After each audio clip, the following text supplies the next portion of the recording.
Hello, you all right? Hello, good. Are you enjoying a cup of coffee? I am, yeah. It's about me seventh today.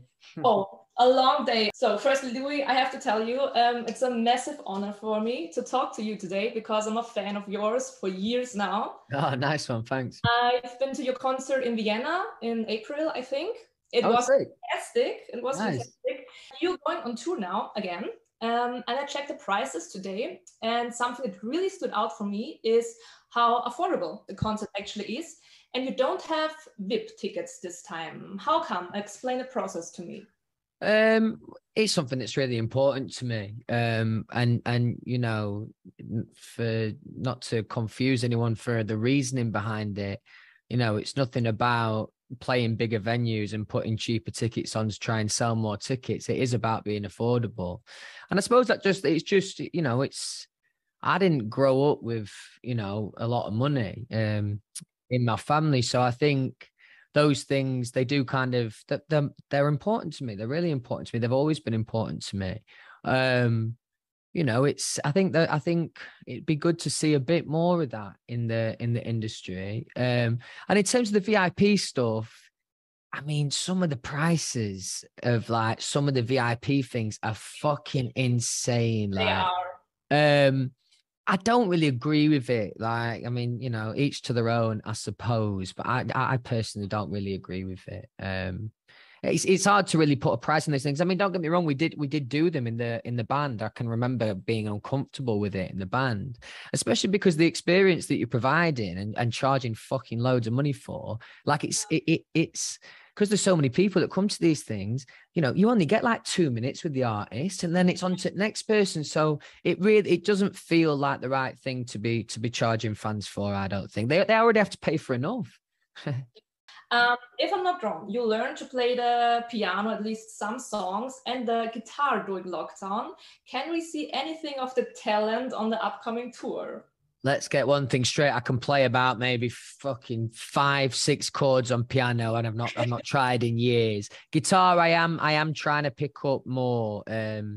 Whenever I'm home, I do pick it up. It's just about I just need to make the next step of taking it to like rehearsals and just starting that kind of process. I would like to take the guitar to stage, definitely. Okay, I vote for yes.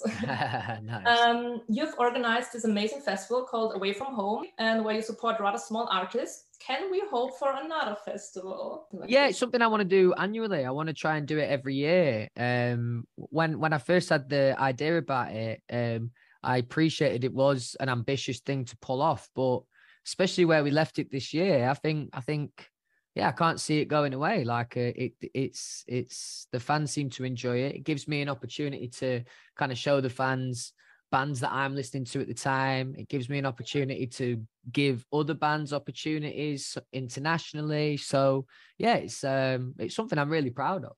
It's great. You can be proud of it. Amazing idea. In your song "Out of My System," the video is really great, by the way. I Thank just you. saw it. Thank you.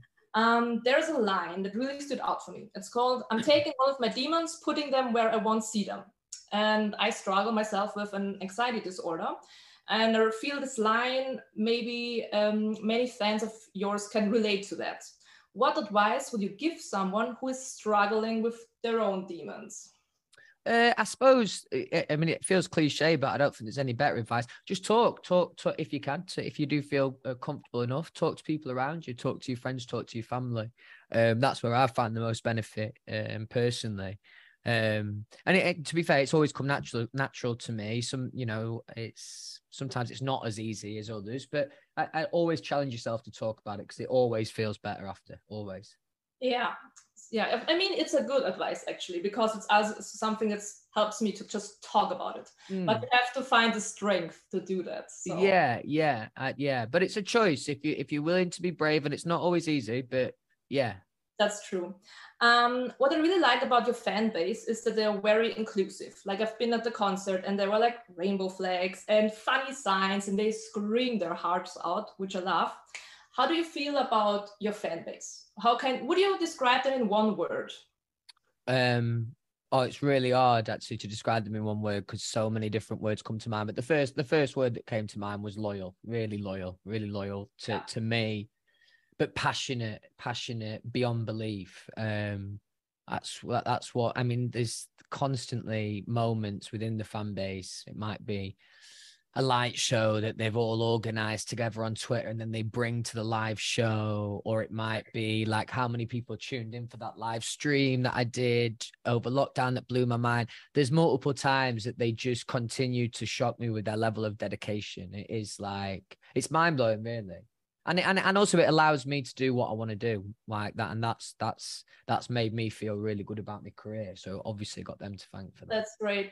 And I always think they are really proud of you. So there's something I really get from them, this fan base. They're so proud, which I really love. Yeah, I think there's something nice. Like there's an element like, especially people that have been following me since the band. There's an element that we've kind of grown up together, so we look out for each other. It's cool.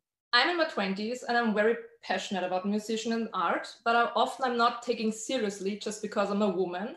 What would you say to people who talk bad about so-called fangirls?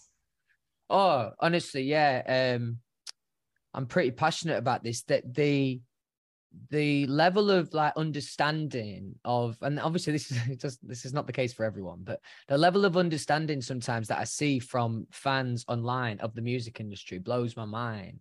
And some of these like, clever ideas that they have around single releases, these are the same ideas that record labels come up with as marketing strategies. So I do think, and it's something I am quite passionate about, and something I don't have a lot of time right now, but I would like to do something like this in the future, because another thing about fans nobody cares more than a fan.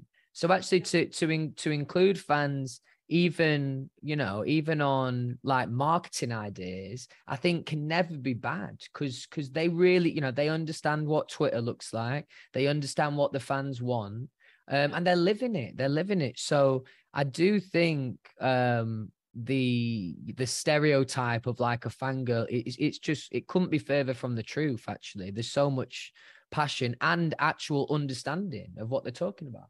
So true. I always consider myself as a professional fangirl, because this is why I started working at the radio, because I have a lot of knowledge, because it's my passion and I put this into work. So Look, the irony is anybody who works in music now was a fangirl or a fanboy at some point, because that's why you went to work in the music industry. That's really true. Speaking about fangirls, I'm gonna need your help now, because I'm going to get married in 3 years. My boyfriend doesn't know about that yet, but that's another story. Right, okay. And obviously I need some One Direction songs at my wedding. Tell me 3 One Direction songs that are suitable for our wedding. Right, let me have a look let me pull them up here, because I don't want to miss the right one out. Sure. Maybe don't Where Do Broken Hearts Go. Yeah, there could be some really controversial picks. Hang on, let me have a look. Let's have a look. Oh, Little Things it feels kind of appropriate for a wedding. Okay, see it, feel it. Let's have a look. No, none of these. Hang on. It's going to be the earlier stuff, I think. What else have we got here? You and I, pretty nice tune. Pretty epic for the wedding. Yeah, lovely. Yeah, very nice. And then let's go with maybe 18. Again, okay. Feels like a wedding number. Yeah, I love all 3 of them. Okay, thank you. I will write it down. Coming back to you in 3 years. You should do it out of your system for your first dance. Okay, it's written down, and now perfect. I look forward to seeing it. Do you know that One Direction parties are a thing now? Like there's a club night. I love that. I went to one in Vienna, and it was crazy in a good way. So passionate. They also played your solo stuff, and they love it. How many people were there roughly? It was a full concert hall. It was like, I don't know, like 800.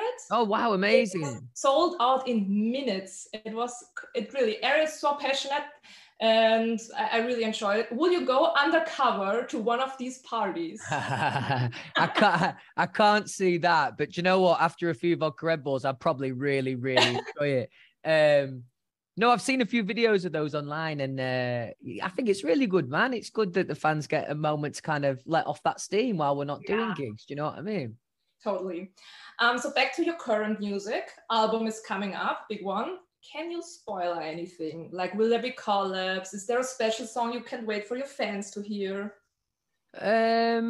Well, the whole record's been built around the tour really, and creating those great live moments, or at least that was my intention. I think what, in terms of what they can expect from it, it has more depth musically. I'd say maybe conceptually, lyrically than my first record. So Okay. it kind of gives them an opportunity. I do think there's like an identity that runs through the middle of it, but still I'm kind of dipping my toe into different genres and trying different styles. So hopefully there's like something on there for everyone, you know what I mean? Yeah, I really can't wait for it. The album is called Faith in the Future, but these days it's often not so easy to have faith when we're reading the news each day, and you yourself have been through a lot over the past year. How do you keep your faith in the future? I think it's a difficult question because it just comes naturally to me, really. It was the way that I was brought up, and also what I was like, the people I was around. That's kind of the way that I've always carried myself. But don't get me wrong, like some days it's harder than others, obviously. But yeah, I'm forever the optimist. And also I think it was the right title for the album, because as a whole, this album feels hopeful. It sounds hopeful. And yeah, so the title kind of matches the sound of the record. That's great. I think it's something we need for this winter, something hopeful and a Yeah. little bit rock. So it's a Yeah. good mixture. I think something you maybe always will have faith in are the Doncaster Rovers. You're a massive Correct. Yeah. football fan. Do you rather watch it with friends at home, or do you prefer going to like in the stadium or like public viewing? I've not been to the stadium for years. I would like to go. I do miss it, but I've not been for years. So to be honest, the only way I watch it now, I normally just watch the highlights on YouTube. But yeah, we recently sacked our manager, so we're in a bit of a dodgy spot.